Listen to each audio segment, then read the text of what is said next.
Degree students എല്ലാവർക്കും welcome. അപ്പോൾ നമ്മുടെ എക്സാമിൻ്റെ പ്രിപ്പറേഷൻസ് ഒക്കെ തകൃതിയായിട്ട് നടന്നുകൊണ്ടിരിക്കുകയാണ് എന്നറിയാം. സോ ഇന്ന് നമ്മൾ ഡിസ്കസ് ചെയ്യാൻ വേണ്ടി പോകുന്നത് നമ്മളുടെ മൊഡ്യൂൾ 3 വൗച്ചിങ് ആൻഡ് വെരിഫിക്കേഷൻ എന്ന ഒരു ഇമ്പോർട്ടൻറ്റ് ചാപ്റ്റർ ആണ് നമ്മുടെ ഓഡിറ്റിംഗ് പേപ്പറിൻ്റെ. ഈ ഒരു ചാപ്റ്ററിൽ അല്ലെങ്കിൽ മൊഡ്യൂളിലെ ഇമ്പോർട്ടൻ്റ് ആയിട്ട് നിങ്ങൾ കൺസിഡർ ചെയ്തിരിക്കേണ്ട, മസ്റ്റായിട്ട് നിങ്ങൾ കവർ ചെയ്തിരിക്കേണ്ട കുറച്ച് ടോപ്പിക്സ് ആണ് നമ്മളിവിടെ ഷോർട്ട് ലിസ്റ്റ് ചെയ്തിട്ടുള്ളത്. ഈ ഒരു ടോപ്പിക്സ് നിങ്ങൾ നിർബന്ധമായിട്ടും പഠിച്ചിട്ട് തന്നെ പോകണം. നമുക്ക് എക്സാമിന് ചോദിച്ചു കാണാൻ വളരെ സാധ്യതയുള്ള ഏരിയ ആണ്. അതിനെപ്പറ്റി നമ്മളൊന്ന് ലിസ്റ്റ് ഔട്ട് ചെയ്യുന്നു. നിങ്ങൾ എന്ത് ചെയ്യുക, ഈ ടോപ്പിക്സ് ഓൾറെഡി പഠിച്ചവരാണെങ്കിൽ നിങ്ങൾ എന്ത് ചെയ്യുക, റിവൈസ് ചെയ്യുക. ഇതുവരെ പഠിച്ചിട്ടില്ലാത്തവരാണെങ്കിൽ നിങ്ങൾ എന്ത് ചെയ്യണം, സോ ഈ ഒരു ടൈമിൽ നിങ്ങൾ ആ ഒരു പോയിന്റ്സ് എടുത്ത് വെച്ചിട്ട് നിങ്ങൾ കവർ ചെയ്യണം, വായിക്കണം. വായിച്ചത് മനസ്സിലാക്കി വെച്ചിട്ടേ പോകാവുള്ളൂ. Yes, okay. അപ്പം നമ്മൾ ചെറിയൊരു ബ്രീഫായിട്ടുള്ള ഒരു എക്സ്പ്ലനേഷൻ കാര്യങ്ങളൊക്കെ കൊടുക്കുന്നുണ്ടാവുള്ളൂ. നമ്മൾ അധികം എക്സ്പ്ലനേഷനിലേക്ക് പോകുന്നില്ല, നമ്മൾ ഓൾറെഡി പഠിച്ചിട്ടുള്ള കാര്യങ്ങളൊക്കെ തന്നെയാണ്. ഓക്കെ, അപ്പോൾ നമ്മളുടെ മൊഡ്യൂൾ 1 നമ്മൾ ഫസ്റ്റ് അറിഞ്ഞിരിക്കേണ്ടത് വൗച്ചർ എന്താണ് എന്നുള്ളത്. നമ്മൾ വൗച്ചിങ് അതുപോലെ തന്നെ വെരിഫിക്കേഷൻ പഠിക്കുമ്പോൾ വൗച്ചിങ് എന്താണെന്ന് അറിയണമെങ്കിൽ ഒരു വൗച്ചർ എന്താണെന്ന് നമ്മൾ അറിയണം. അതുപോലെ തന്നെ വെരിഫിക്കേഷൻ എന്താണെന്നും എല്ലാം നമ്മൾ ബേസിക്കലി ഇതിനെപ്പറ്റി എല്ലാം ഒന്ന് നമ്മൾ അറിഞ്ഞിരിക്കണം, അല്ലേ? സോ അത് നിങ്ങൾ എന്തായാലും അറിഞ്ഞിരിക്കുന്നുണ്ട്, അത് നിങ്ങൾക്ക് എന്തായാലും അറിയാമെന്നുള്ളത് കൺഫേം ചെയ്യുക. ആൻഡ് നമുക്ക് എക്സാം പോയിന്റ് ഓഫ് വ്യൂവിൽ റിക്വയർമെൻറ്റ്സ് ഓഫ് വൗച്ചർ ഇതുവരെ അങ്ങനെ അധികം ക്വസ്റ്റ്യൻ പേപ്പറുകളിലൊന്നും ചോദിച്ച് കണ്ടിട്ടില്ലാത്ത ഒരു ക്വസ്റ്റ്യൻ ആണ് നമ്മുടെ റിക്വയർമെൻറ്റ്സ് ഓഫ് വൗച്ചർ എന്ന് പറഞ്ഞിട്ട് ഒരു 5 മാർക്സിന് വരെ നിങ്ങൾക്ക് ചോദിക്കാൻ സാധ്യതയുള്ള ഒരു ഏരിയ ആണ്. സോ റിക്വയർമെൻറ്റ്സ് ഓഫ് വൗച്ചേഴ്സ് എന്തൊക്കെയാണെന്നുള്ളത് നിങ്ങൾ മസ്റ്റായിട്ട് നോക്കിയിട്ട് തന്നെ പോവുക. ദെൻ ഓരോ ഡിഫറെൻറ്റ് ഐറ്റംസിനെ എങ്ങനെയാണ് നമ്മൾ വൗച്ച് ചെയ്യുക എന്നുള്ളത്. ബേസിക്കലി വൗച്ചിങ് എന്നൊരു കൺസെപ്റ്റ് എന്താണ് എന്ന് ഇതുവരെ അറിയാത്തവരാണെന്നുണ്ടെങ്കിൽ ജസ്റ്റ് ശ്രദ്ധിക്കുക. നമ്മുടെ ഓരോ ഐറ്റംസിലെ ഫിനാൻഷ്യൽ സ്റ്റേറ്റ്മെൻറ്റ്സിലെ ഓരോ ഐറ്റംസിനെ നമ്മൾ എന്ത് ചെയ്യുന്നു, എക്സാമിൻ ചെയ്യുന്ന ഒരു പ്രോസസ്സാണ് ഓഡിറ്റിംഗ് എന്നുള്ളത്. സോ ആ examination with original documentary evidences വെച്ചിട്ട് നമ്മൾ കണ്ടക്ട് ചെയ്യുമ്പോഴാണ് അതെന്താവുന്നത്, വൗച്ചിങ് എന്ന് നമ്മൾ പറയുന്നത്. അപ്പോൾ ആ ഒരു ഒറിജിനൽ ഡോക്യുമെൻ്ററി എവിഡൻസുകളെയാണ് നമ്മൾ എന്തെന്ന് പറയുന്നത്, വൗച്ചേഴ്സ് എന്ന് പറയുന്നത്. ഓക്കെ, സോ അതാണ് വൗച്ചിങ്. അപ്പോൾ ഓരോ ഡിഫറെൻറ്റ് ഐറ്റത്തിനെ നമ്മൾ എങ്ങനെയാണ് വൗച്ചിങ് ചെയ്യുക എന്നുള്ള ഒരു ഏരിയ നിങ്ങൾക്ക് എസ്എ ക്വസ്റ്റ്യൻ്റെ രീതിയിൽ നിങ്ങൾക്ക് ചോദിക്കാൻ സാധ്യതയുള്ള ഒരു ഏരിയ ആണ്. സോ അതിൽ നിന്ന് ഏതെങ്കിലും ഒരു ഐറ്റം എടുത്തിട്ടായിരിക്കാം ചോദിക്കുന്നത്, അല്ലെങ്കിൽ ഒരു മൊത്തത്തിൽ ഓവറോൾ ആയിട്ടൊരു ക്വസ്റ്റ്യൻ ചോദിക്കുവാണ്, how different items of financial statement are vouched, അല്ലെങ്കിൽ വൗച്ചിങ് നടത്തുന്നത് എങ്ങനെയാണ് ഓരോ ഡിഫറെൻറ്റ് ഫിനാൻഷ്യൽ ഐറ്റംസിലും എന്ന് ചോദിക്കുകയാണെന്നുണ്ടെങ്കിൽ സോ ആ ഒരു ഏരിയ നിങ്ങൾ ഇമ്പോർട്ടൻ്റ് ആയിട്ട് മസ്റ്റായിട്ട് നിങ്ങൾ പഠിച്ചിരിക്കണം. ഇപ്പം തന്നെ നിങ്ങൾ എന്ത് ചെയ്യുക, ആ ഒരു പോർഷൻ എടുക്കുക, വായിച്ച് നോക്കുക, നന്നായിട്ട് വായിച്ച് നോക്കുക. എന്തെങ്കിലും ഡൗട്ട് ഉണ്ടെങ്കിൽ ചോദിക്കുക. ദെൻ ക്ലാസിഫിക്കേഷൻ ഓഫ് അസറ്റ്സ്, അതിൻ്റെ ഒരു പ്രത്യേകത എന്ന് പറഞ്ഞാൽ ഒരുപാട് അറ്റംപ്റ്റുകളിൽ ചോദിച്ച് കണ്ടിട്ടുണ്ട്. സോ ഇനിയും എന്ത് ചെയ്യാം, റിപ്പീറ്റ് ചെയ്യാൻ സാധ്യതയുള്ള ഒരു ക്വസ്റ്റ്യൻ ആണ് അസറ്റ്സിൻ്റെ ക്ലാസിഫിക്കേഷൻ. അസറ്റ്സിൻ്റെ ക്ലാസിഫിക്കേഷൻ നമ്മൾ ജസ്റ്റ് ഒന്ന് ഓടിച്ച് നോക്കുകയാണെന്നുണ്ടെങ്കിൽ നമുക്ക് ഫിക്സഡ് അസറ്റ് ഉണ്ട്, അതുപോലെ തന്നെ കറണ്ട് അസറ്റ് ഉണ്ട്, വേസ്റ്റിംഗ് അസറ്റ് ഉണ്ട്, ഇൻടാൻജിബിൾ ആൻഡ് ഫിക്റ്റീഷ്യസ് അസറ്റ്. ഇതുപോലെ ഫിക്സഡ് കറണ്ട് അല്ലെങ്കിൽ കറണ്ടിന് നമ്മൾ വേറെ പേരുകളുണ്ട്, ഫ്ലോട്ടിംഗ് എന്നൊക്കെയുള്ള പേരുകളുണ്ട്. ആൻഡ് ഇൻടാൻജിബിൾ അസറ്റ്സ് എന്താണെന്ന് നമുക്ക് ഓൾമോസ്റ്റ് എല്ലാവർക്കും തന്നെ അറിയാം, നമുക്ക് എല്ലാവർക്കും അറിയാം, നമ്മൾ അക്കൗണ്ടിങ്ങും ഒക്കെ പഠിക്കുന്നതല്ലേ. അപ്പം നമുക്ക് എന്തറിയാം, ഈ ഫിക്സഡ് എന്താണ്, കറണ്ട് എന്താണ്, ഇൻടാൻജിബിൾ എന്താണെന്നൊക്കെ നമുക്കറിയാം. ഇനി വേസ്റ്റിംഗ് അസറ്റിനെ പറ്റി നോക്കുകയാണെന്നുണ്ടെങ്കിൽ വാല്യൂ ഇല്ലാത്ത അസറ്റ് എന്നായിരിക്കും നമ്മൾ മനസ്സിലേക്ക് വരുന്നത്. പക്ഷേ എന്നാലും കുറച്ചും കൂടെ നമുക്ക് എന്താ പറയുക, ഫോർമലായിട്ട് പറയുകയാണെന്നുണ്ടെങ്കിൽ ആ അസറ്റിൻ്റെ പ്രത്യേകത ഫിക്സഡ് നേച്ചറിലുള്ളതായിരിക്കാം. ഡിപ്ലീറ്റഡ് ഗ്രാജുവലി അതിൻ്റെ വാല്യൂ ഇല്ലാതായി തീർന്നു പൊയ്ക്കൊണ്ടിരിക്കുന്ന അസറ്റ്സിനെയാണ് വേസ്റ്റിംഗ് അസറ്റ്സ് എന്ന് നമ്മൾ ഉദ്ദേശിക്കുന്നത്. സോ ഇതൊരു 4 വാക്കുകൾ നിങ്ങൾ ഓർത്തിരിക്കുക. ഫിക്സഡ് നേച്ചറിലുള്ളതാണ്. നേച്ചർ എന്താണ്, വേസ്റ്റിംഗ് അസറ്റിൻ്റെ നേച്ചർ എന്ന് പറയുന്നത് ഫിക്സഡ് നേച്ചറിലുള്ളതാണ്. അതുപോലെ തന്നെ it will be depleted gradually. So ഇത് വെച്ചിട്ട്, ഈ വേർഡ്സ് വെച്ചിട്ട് നിങ്ങൾ എന്ത് ചെയ്യുക, ഡെവലപ്പ് ചെയ്ത് ആൻസർ ചെയ്യുക എന്നുള്ളതാണ്. ഇനി ഫിക്റ്റീഷ്യസ് അസറ്റ് എന്താണെന്ന് വെച്ചാൽ അതിന് പ്രത്യേകിച്ച് വാല്യൂ ഒന്നുമില്ല, അല്ലെങ്കിൽ അതൊരു എക്സ്പെൻഡിച്ചറിനെ റെപ്രസെൻറ്റേറ്റ് ചെയ്യാനോ അല്ലെങ്കിൽ ഒരു ലോസിനെ റെപ്രസെൻറ്റേറ്റ് ചെയ്യാനോ വേണ്ടി മാത്രമുള്ളതാണ്. പ്രത്യേകിച്ച് വാല്യൂ ഒന്നും ഇല്ലാത്ത ഒരു അസറ്റിനെയാണ് ഫിക്റ്റീഷ്യസ് അസറ്റ് എന്ന് നമ്മൾ പറയുന്നത്. സോ ബാക്കിയുള്ളത് നമുക്ക് അറിയാവുന്നതുകൊണ്ട് നമ്മളധികം എക്സ്പ്ലെയിൻ ചെയ്യുന്നില്ല. നമ്മൾ വാച്ചിങ് ഓഫ് ഡിഫറെൻറ്റ് ഐറ്റംസ് പറഞ്ഞപ്പോൾ നമുക്ക് ഏതൊക്കെ ഐറ്റംസ് ആണ് നമ്മൾ മെയിനായിട്ട് നമ്മുടെ ടെക്സ്റ്റ് ബുക്കിൽ ഡിസ്കസ് ചെയ്തിട്ടുള്ളതെന്ന് ചോദിച്ചാൽ ക്യാഷ് ട്രാൻസാക്ഷൻസ് എങ്ങനെയാണ് വൗച്ച് ചെയ്യുന്നത്, അതുപോലെ തന്നെ bank transactions, trading transactions, personal and impersonal ledgers, ഇതൊക്കെ എങ്ങനെയാണ് വൗച്ചിങ് നടത്തുന്നത് എന്നുള്ളത് നമ്മുടെ ടെക്സ്റ്റ് ബുക്കിൽ പോയിന്റ് ബൈ പോയിന്റ് ആയിട്ട് ക്ലിയർ ആയിട്ട് നിങ്ങൾക്ക് കൊടുത്തിട്ടുണ്ട്. സോ മസ്റ്റ് ആയിട്ട് നിങ്ങൾ അത് എന്ത് ചെയ്യുക, കവർ ചെയ്ത് വെച്ചിരിക്കുക. ഇതിൽ തന്നെ നിങ്ങൾ ഇമ്പോർട്ടൻ്റ് ആയിട്ട് ശ്രദ്ധിച്ചിരിക്കേണ്ടത് ട്രേഡിംഗ് ട്രാൻസാക്ഷൻസ് ആണ്. ട്രേഡിംഗ് ട്രാൻസാക്ഷൻസ് നിങ്ങൾ കുറച്ച് ഇമ്പോർട്ടൻസ് കൊടുത്തിട്ട് എന്ത് ചെയ്യുക, പ്രിപ്പയർ ചെയ്ത് വെക്കുക. ഓക്കെ, ചോദിച്ച് കാണാൻ സാധ്യതയുള്ളതാണ്. എന്താ വൗച്ചിങ് ഓഫ് ഡിഫറെൻറ്റ് ഐറ്റംസിന് പകരം വൗച്ചിങ് ഓഫ് ട്രേഡിംഗ് ട്രാൻസാക്ഷൻസിനെ പറ്റി എക്സ്പ്ലെയിൻ ചെയ്യാമെന്ന് പറഞ്ഞ് ചോദിച്ചാൽ നിങ്ങൾ എന്ത് ചെയ്തും, അടിപൊളിയായിട്ട് ആൻസർ ചെയ്യില്ലേ? യെസ്. സോ അതിന് വേണ്ടിയിട്ട് നിങ്ങളിപ്പോൾ പോയിട്ട് പ്രിപ്പയർ ചെയ്ത് ഇരിക്കുക.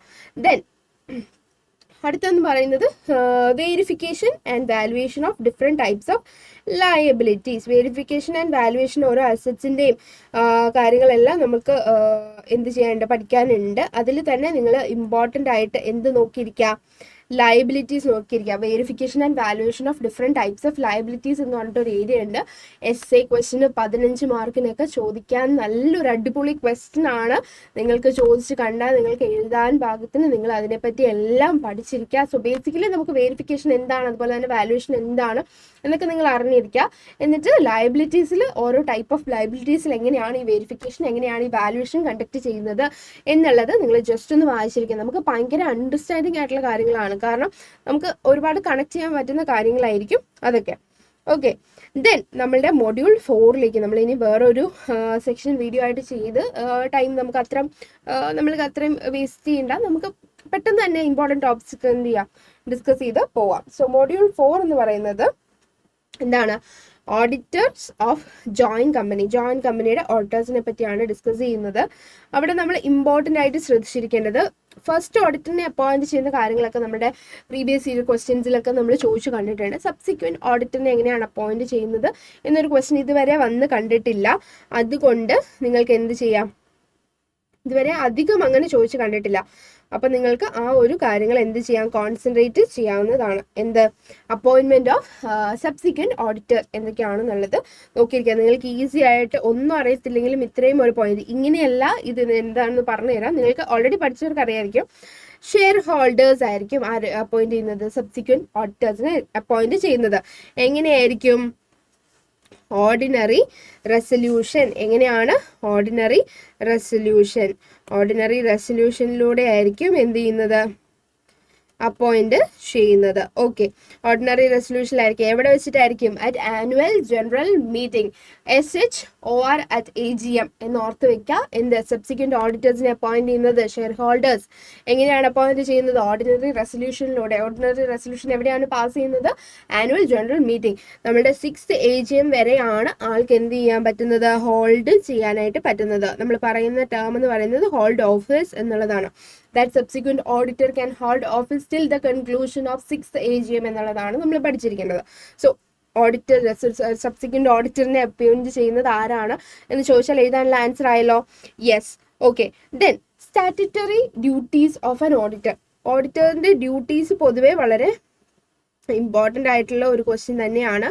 അതിൽ തന്നെ നിങ്ങൾക്ക് സ്റ്റാറ്റ്യൂട്ടറി ഡ്യൂട്ടീസ് ഇത്തവണ വളരെ ഇമ്പോർട്ടൻ്റ് ആയിട്ട് നിങ്ങൾ എന്ത് ചെയ്യുക, ഓർത്ത് വെക്കുക.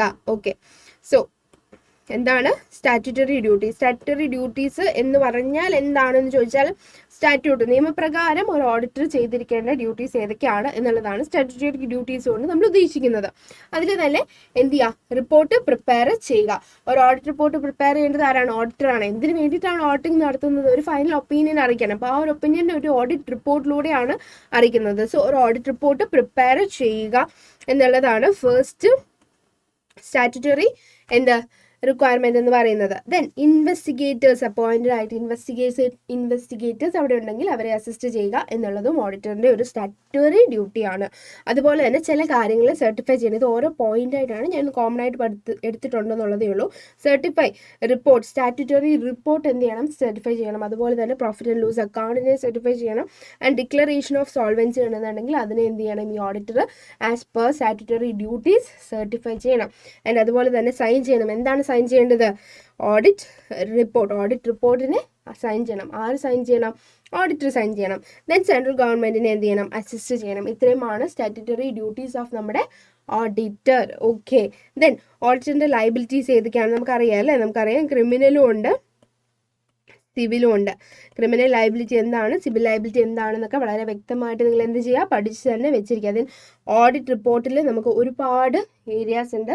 ബേസിക്കലി നമ്മൾ എന്താണ് ഓഡിറ്റ് റിപ്പോർട്ട് എന്ന് ചോദിച്ചാൽ എഴുതാനായിട്ട് നമ്മൾ അറിഞ്ഞിരിക്കണം. സോ ഓഡിറ്റ് റിപ്പോർട്ട് എന്താണെന്നുള്ളത് എഴുതുക. ആൻഡ് ഓഡിറ്റ് റിപ്പോർട്ടിൻ്റെ ഡിഫറെൻറ്റ് ടൈപ്സ് ഉണ്ട് നമുക്ക്, അല്ലെങ്കിൽ ക്ലാസിഫിക്കേഷൻ അല്ലെങ്കിൽ ടൈപ്സ് ഉണ്ട്. ക്ലാസിഫിക്കേഷൻ അല്ലെങ്കിൽ നമുക്ക് ടൈപ്സ് ഉണ്ട്. എന്താണ് ക്ലീൻ റിപ്പോർട്ട്, അതുപോലെ തന്നെ qualified, adverse, disclaimer of opinion എന്നൊക്കെ പറഞ്ഞിട്ട് നമുക്ക് ഒരുപാട് ടൈപ്സ് ഉണ്ട്. സോ അതും ഇമ്പോർട്ടൻ്റ് ആയിട്ട് നിങ്ങൾ ശ്രദ്ധിച്ച് ഇരിക്കും. ദെൻ മൊഡ്യൂൾ 5 വരുവാണെന്നുണ്ടെങ്കിൽ ഇൻവെസ്റ്റിഗേഷൻ എന്ന് പറഞ്ഞൊരു ചെറിയ ചാപ്റ്ററാണ്.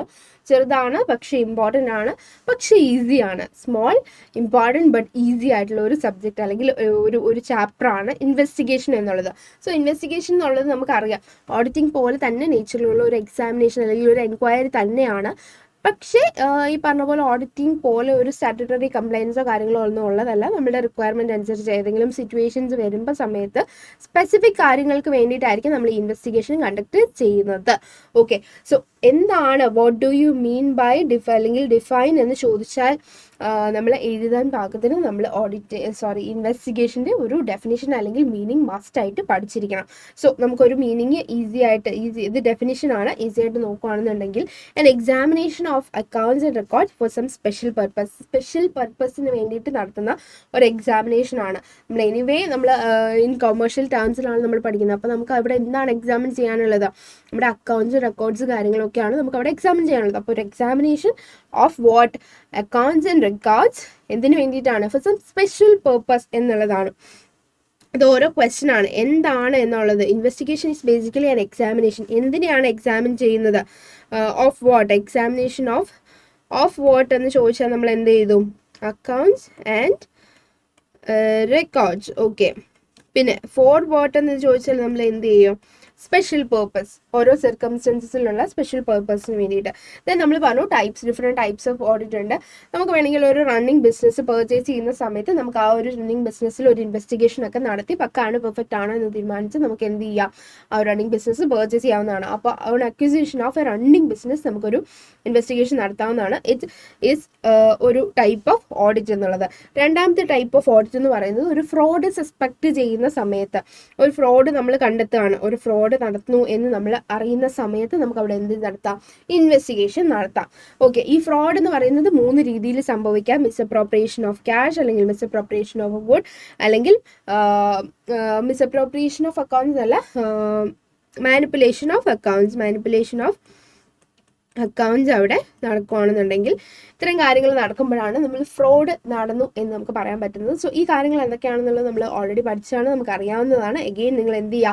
എടുത്ത് റിപ്പീറ്റ് ചെയ്ത് റിവൈസ് ചെയ്യുക. റിവൈസ് ചെയ്യുമ്പോൾ നമ്മൾക്കത് മറന്നു പോകാനുള്ള ചാൻസസ് നമ്മൾ കുറച്ചുകൊണ്ട് വരുവാണ്.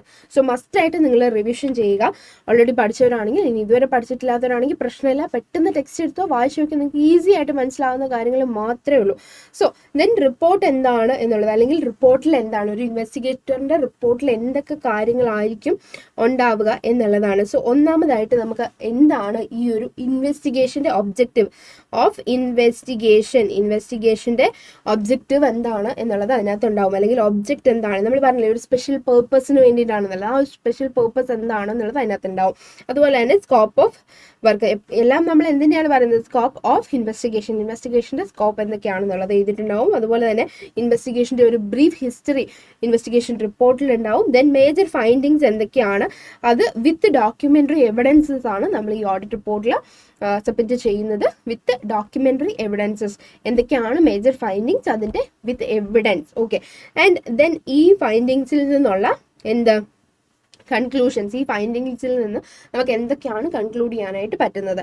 ആൻഡ് ഈ ഒരു ഇൻവെസ്റ്റിഗേഷൻ്റെ ബേസിൽ ആ കമ്പനിക്ക് ഈ പറഞ്ഞിട്ടുള്ള ഇൻവെസ്റ്റിഗേറ്ററിന് എന്തെങ്കിലും ഈ പറഞ്ഞ പോലെ എന്താണ് റെക്കമെൻഡേഷൻസ് ഉണ്ട് എന്നുണ്ടെങ്കിൽ, ഇഫ് എനി ഉണ്ടെങ്കിൽ മാത്രം മതി, നിർബന്ധമില്ല. എനിക്ക് കമ്പനിയോടൊന്നും പറയാനില്ല എന്നാണെന്നുണ്ടെങ്കിൽ ഒന്നും പറയണമെന്നില്ല, എനിക്ക് ഇവനോട് പത്ത് പറയാനുണ്ട് എന്നാണെന്നുണ്ടെങ്കിൽ ഇൻവെസ്റ്റിഗേറ്ററിന് എന്ത് ചെയ്യാം, അതിനകത്ത് റെക്കമെൻഡേഷൻസ് കൊടുക്കാം. നിങ്ങൾ അങ്ങനെ ചെയ്ത് ശരിയായാലും നിങ്ങൾ ആ കാര്യങ്ങൾ ഈ ഒരു മെത്തേഡിലൂടെ ചെയ്തിട്ടുള്ള കുറച്ചും കൂടി ബെറ്റർ ആയിട്ട് ചെയ്യും. അങ്ങനെയുള്ള കുറച്ച് അഡ്വൈസുകൾ ഈ റെക്കമെൻഡേഷൻ ത്രൂ എന്ത് ചെയ്യാം, ഇൻവെസ്റ്റിഗേറ്ററിന് കൊടുക്കാവുന്നതാണ്. സോ ഇൻവെസ്റ്റിഗേഷൻ റിപ്പോർട്ടിൽ എന്തൊക്കെ കാര്യങ്ങളുണ്ട് എന്ന് ഒരു 5 മാർക്കിന് ചോദിക്കുവാണെന്നുണ്ടെങ്കിൽ